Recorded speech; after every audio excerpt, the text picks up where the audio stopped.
क्या गुरुद्वारा कमेटी के अंदर गैर सिख को मेंबर बना सकते हैं? क्या ईसाई कमेटी के अंदर गैर ईसाई को सदस्य बना सकते हैं?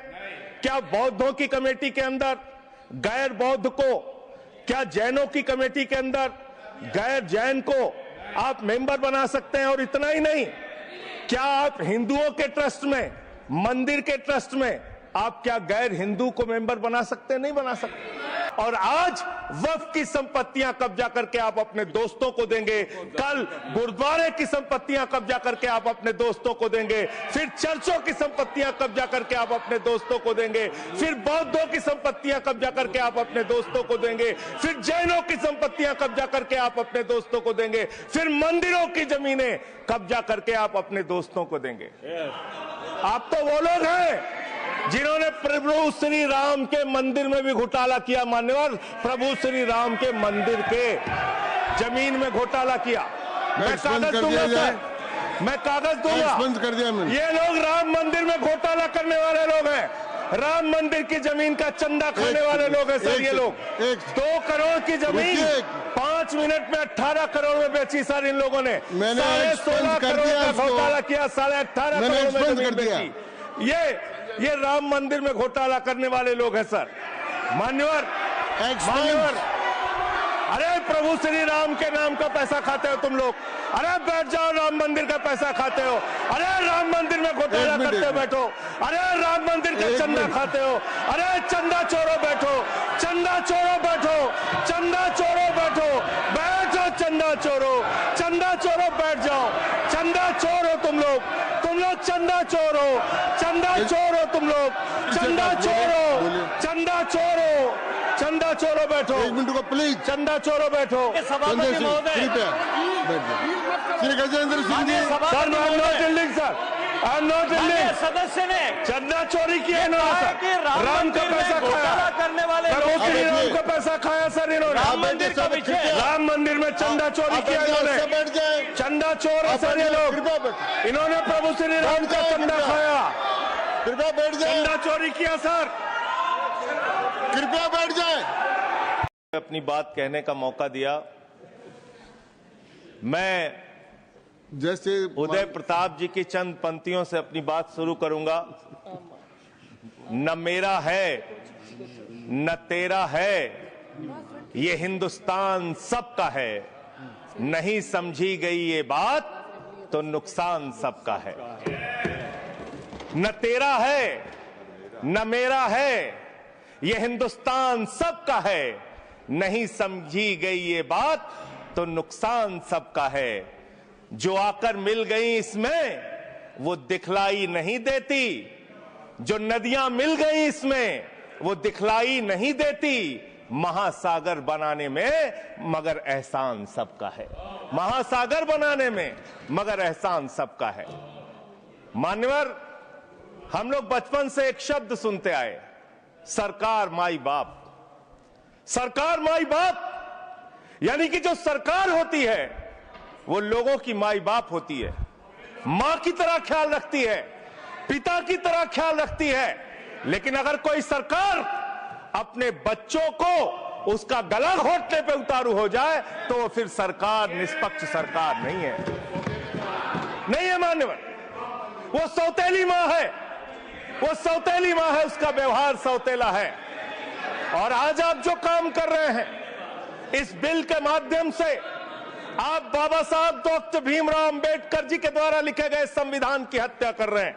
और ये बात मैं इसलिए कह रहा हूं कि बाबा साहब डॉक्टर भीमराव अंबेडकर जी ने संविधान की धारा 26 में लिखा, धार्मिक मामलों के प्रबंधन की स्वतंत्रता, धार्मिक एवं धर्मार्थ उद्देश्यों के लिए संस्थाओं की स्थापना एवं रखरखाव करना, धर्म के मामलों में अपने स्वयं के मामलों का प्रबंधन करना, चल एवं अचल संपत्ति का स्वामित्व एवं अधिग्रहण करना तथा ऐसी संपत्ति का कानून के अनुसार प्रशासन करना।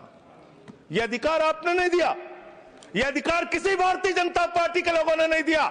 यह अधिकार बाबा साहब डॉक्टर भीमराव अंबेडकर जी के द्वारा लिखे गए भारत के संविधान ने दिया मानकर, और आप उस संवैधानिक अधिकार को छीन रहे हैं एक गैर संवैधानिक बिल लाके। क्या क्या लिखा इस कानून के अंदर आपने, किस तरीके से आपने इस संविधान की हत्या करने का काम किया। आप बड़ी बड़ी बातें कर रहे हैं। ये सरकार कह रही है कि ये कानून हम मुसलमानों के भले के लिए आ रहे हैं। जब मैं आपसे सुनता हूं तो मुझे लगता है कपिल शर्मा कॉमेडी सर्कस में बोल रहा है। आप मुसलमानों का भला कर रहे हैं, आप मुसलमानों का भला कर रहे हैं। दोनों सदन में एक भी सदस्य, दोनों सदन में सिर्फ एक सदस्य गुलाम अली को छोड़ के एक भी सदस्य आपका मुसलमान नहीं है। आप मुसलमानों का भला कर रहे हैं, आप मुसलमानों का भला कर रहे हैं।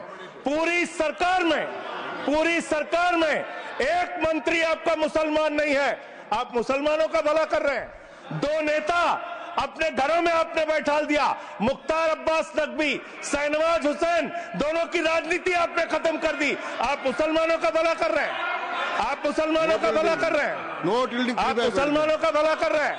अरे सुनना सीखो पहले। मानवर, मैं इनके इस कानून में क्या क्या लिखा हुआ है, क्या क्या कहा है इन्होंने। बैठ जाए कृपया, गुलाम अली जी बैठ जाए। धार्मिक संपत्तियों को ये बिल कब्जा करने की नापाक कोशिश है। और धार्मिक संपत्तियों को सदन में इतनी कब्जा करने के लिए सदन में इतनी शांति है कि आराम से आप बोलोगे। आराम से बोल रहा हूं सर। हाँ। आप बैठे हैं तो आपको देख के वैसे ही आराम आ जाता है। आपको देख के मैं वैसे ही आराम में रहता हूं सर। आप जब है आपका संरक्षण है तो आराम से ही बोल रहा हूं। बोलिए। मान्यवर, धार्मिक संपत्तियों को कब्जा करने की एक कोशिश है। इसलिए इस बिल पर न हिंदू को खुश होना चाहिए, न सिख को खुश होना चाहिए, न ईसाई को खुश होना चाहिए, न जैन को खुश होना चाहिए, न बौद्ध को खुश होना चाहिए, क्योंकि नंबर सबका आएगा। मान्यवर, आपने कहा कि इससे आप पिछड़े मुसलमानों का भला करने जा रहे हैं। सुनने में बहुत अच्छा लगता है कि आप पिछड़े मुसलमानों का भला करने जा रहे हैं। आपने इसमें कहा कि आप महिलाओं का भला करने जा रहे हैं। सुनने में बहुत अच्छा लगता है कि आप महिलाओं का भला करने जा रहे हैं, लेकिन ये सरकार, और यहां पे इस समय मंत्री जी नहीं है, मैं उनसे पूछना चाहता हूं, आप देश को और सदन को गलत जानकारी क्यों दे रहे हैं। मानवर, 2013 के वक्फ बिल में जो भारतीय जनता पार्टी की सहमति और सहयोग से पास हुआ, उसमें भी महिलाओं के लिए आरक्षण था। मना कर दीजिए कि नहीं था, मना करिए कि हम गलत बोल रहे हैं। मान्यवर, मंत्री जी ने कहा 1 करोड़ सुझाव आया। मैं आपसे पूछना चाहता हूं, कितने करोड़ ईमेल आए, कितने करोड़ पत्र आए, कितने करोड़ सुझाव आए, पूरे देश को जानकारी दीजिए। और मैं आपको दावे के साथ कह सकता हूं, जब पूरा सच सामने आएगा तो देश को पता चलेगा कितने लोग इस बिल के विरोध में थे, कितने लोग इस बिल के समर्थन में थे। मैं जेपीसी का सदस्य था मानवर, मैं कह रहा हूं आपसे लाइए। और आप पिछड़े मुसलमानों का भला करना चाहते हैं, मैं आपसे हाथ जोड़कर निवेदन करता हूं, विनती करता हूं, और हमारे जो मित्र उधर भी हैं, अगर आप मेरी बात से सहमत है तो समर्थन करना। समाज में छुआछूत को, बीमारी को मिटाने के लिए चलिए उठाते हैं कदम, और अगले सत्र में एक बिल लेके आइए। जितने भी हिंदुओं की कमेटियां हैं, ट्रस्ट है, बोर्ड है, उन सारे ट्रस्ट और कमेटियों में 80% आरक्षण दलित, आदिवासी और पिछड़े हिंदुओं को दीजिए। मैं समर्थन करूंगा आपका, माला पहनाऊंगा आपको। आप पिछड़ों का भला करने की बात करते हैं, आप दलितों का भला करने की बात करते हैं। आपकी मातृ संस्था आरएसएस 100 साल तक आपने एक भी दलित, पिछड़ा और आदिवासी, एक भी महिला को आज तक आरएसएस का प्रमुख नहीं बनाया। आप दलितों और पिछड़ों और आदिवासियों की आरएसएस के बारे में भला करने की बात करते हैं। माननीय, इस बिल में क्या लिखा है? आप जो भी बातें इस विधेयक के अलावा बोलेंगे, उन सब को मैं एक्सप्लेन करूंगा। उसमें सच नहीं है क्या ये सच नहीं है? सर, मेरा टाइम रोका जाए। और सर, बिल के बारे में बात करते हैं। माननीय मंत्री जी ने कहा आज आप इस बिल को पास कर रहे हैं, आज आपका सीना चौड़ा हो रहा है, आपको लग रहा है एक धर्म के अधिकार को आप छीन रहे हैं। नहीं, कल को आप सभी धर्मों की धार्मिक संपत्तियां छीन के आप अपने दोस्तों का देने का काम करेंगे। मैं फिर इसको दोहरा रहा हूं और फिर इसको कह रहा हूं कि आप ये करेंगे, धार्मिक संपत्तियों के कब्जा करने का काम करेंगे। और किसी गलतफहमी में मत रहिए। आपको लोकसभा के चुनाव में मात्र 36% वोट मिला है। इस देश की 64% आबादी आज भी आपके खिलाफ है, आज भी आपके खिलाफ खड़ी है। किसी गलतफहमी में मत रहिए। बड़ी बड़ी सत्ता उखड़ गई और चली गई। मान्यवर, आपने इसमें लिखा बिल के अंदर कि वक्फ कमेटी के अंदर गैर मुसलमान इसका सदस्य बन सकता है। नहीं बना सकते। आप एक झूठ फैला रहे हैं देश भर में झूठ फैला रहे हैं। आप कह रहे हैं ये मैं पढ़ रहा हूं राम मंदिर का, सर, राम मंदिर ट्रस्ट। झूठ शब्द असंसदीय है, जो असंसदीय शब्द उनको निकाल दीजिए। सत्य से परे सर, ये प्रभु श्री राम के मंदिर का ट्रस्ट, मैं इसका समर्थन करता हूं। नहीं, आप सर, मैं इसका समर्थन कर रहा हूं। ये सब्जेक्ट नहीं है सर, समर्थन कर रहा हूं। सुन तो लीजिए, आप कहे से नहीं सुनूंगा। डिस्ट्रिक्ट मजिस्ट्रेट प्रोसीडिंग में नहीं आएगा। सर, मेरी बात तो बिल्कुल नहीं आएगा। सर, मेरी बात सुन लीजिए। घनश्याम जी प्लीज। चेयरमैन साहब, district magistrate of Ayodhya will be ex officio trustee who will be a practicing Hindu. If the DM is not Hindu, then additional district magistrate will be an ex officio member of the trust. हम इसका समर्थन करते हैं sir. Hindu धर्म के trust में हिंदू को member होना चाहिए, आपने लिखा, हम इसका समर्थन करते हैं। लेकिन आप दूसरे धर्मों के ऊपर कह रहे हैं। कल को आप गुरुद्वारा कमेटियों में कहेंगे सिख नहीं, दूसरे धर्म के लोग इसमें आएंगे। कल को आप जैन कमेटियों में घुसड़ेंगे, बौद्धों की कमेटियों में घुसड़ेंगे। ये बात गलत है, ये पूरी तरीके से गलत है। और आज पूरे देश को आप बताइए, मान्यवर, पूरे देश को आप बताइए, 2009 में आपने अपना घोषणा पत्र जारी किया था, मैनिफेस्टो। ये मैनिफेस्टो आपका लेके आया हूं, ये तो आपका डॉक्यूमेंट है, मेरे घर नहीं बना। इस मैनिफेस्टो में लिखा है इन्होंने कि 2009 के मैनिफेस्टो में लिखा है कि वक्फ की जमीनों पर जो अवैध कब्जे हुए हैं, के.आर. रहमान की कमेटी की रिपोर्ट के हिसाब से हम मुस्लिम धर्म गुरुओं के साथ बातचीत करके उसको खाली कराने का काम करेंगे। कितना दोहरा चरित्र है आपका। आपने कहा वक्फ की जमीनों को खाली कराने का काम करेंगे जिसपे कोई और कब्जा कर रखा है। मान्यवर, एक और बात, सुप्रीम कोर्ट के अंदर आप कह रहे हो कागज चाहिए, कागज चाहिए। मंत्री जी ने कहा कागज चाहिए। मंत्री जी, आपको कागज की बहुत जरूरत होती है, कागज आपको चाहिए।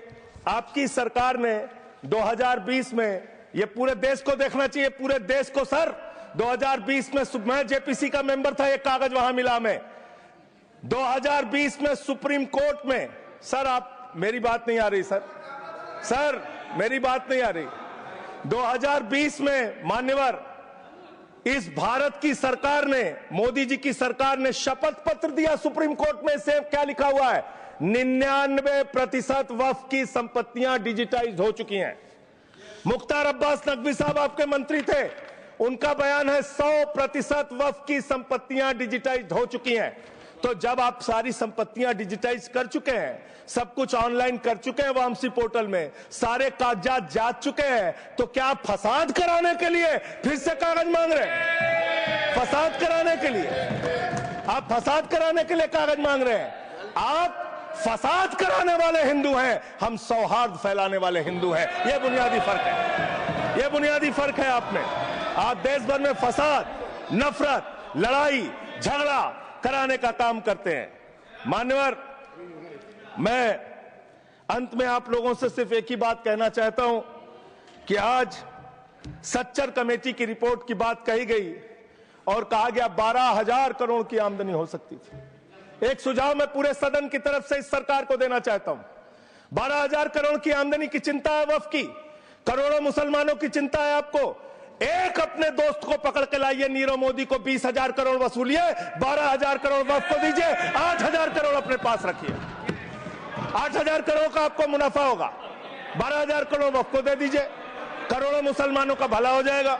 मान्यवर, अंतिम बात कह के आपने कहा सच्चर कमेटी की रिपोर्ट से 12,000 करोड़ की आमदनी की बात कही गई है। अर्ध सत्य मत बोलिए, पूरा सत्य बोला कीजिए।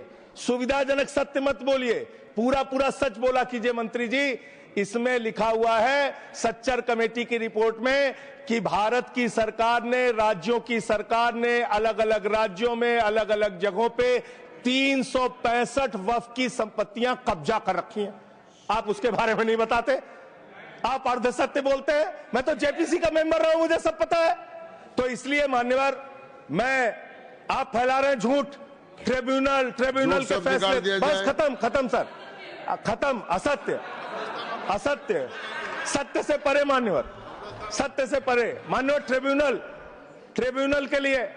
ट्रिब्यूनल के लिए आप कह रहे हैं उसको अपील नहीं की जा सकती। हाई कोर्ट का फैसला ट्रिब्यूनल के फैसले के खिलाफ आया है, सुप्रीम कोर्ट का फैसला ट्रिब्यूनल के फैसले के खिलाफ आया है। आपने कहा 5 साल का प्रैक्टिसिंग मुस्लिम होना चाहिए। कैसे प्रैक्टिसिंग मुस्लिम तय करेंगे सर? आप क्या मुसलमानों के घर में सीसीटीवी का कैमरा लगाएंगे? कौन नमाज पढ़ रहा है, कौन नमाज नहीं पढ़ रहा है, कौन मुसलमान है, कौन मुसलमान नहीं है? आपने मान्यवर ऐसे प्रावधान इसमें रखे हैं जो बड़े अजीब हैं, जो अपने आप में ये बताते हैं कि आपकी मंशा सिर्फ देश में झगड़ा कराने की है, नफरत फैलाने की है, फसाद कराने की है। आपकी मंशा कहीं भी मुसलमानों का या किसी वर्ग का भला करने की नहीं है। बस एक अंतिम बात कह के अपनी बात समाप्त करूंगा। ये काम आपने देश के अंदर बहुत अच्छा शुरू कर दिया। आप एक काम करते हैं, देखो मुसलमानों को ठीक कर रहा हूं, दूसरी तरफ महंगाई बढ़ रही है, नुकसान हिंदुओं का। 94 लाख करोड़ रुपए शेयर बाजार में डूब रहा है, नुकसान हिंदुओं का। 11 लाख बच्चे स्कूलों से बाहर निकल गए, नुकसान हिंदुओं का। तो मुसलमानों को ठीक करने के नाम पर आप नुकसान देश के करोड़ों हिंदुओं का भी कर रहे हैं। इसलिए ये सब बातें करके देश में आप नफरत फैला के ये सब झगड़े फसाद के काम मत कीजिए। और अंत में आपसे एक ही बात कहना चाहता हूं, अभी भी वो मौका है इस बिल को, जो गैर संवैधानिक है, जो बाबा साहब के संविधान के खिलाफ है, इसको वापस लीजिए। धन्यवाद। श्री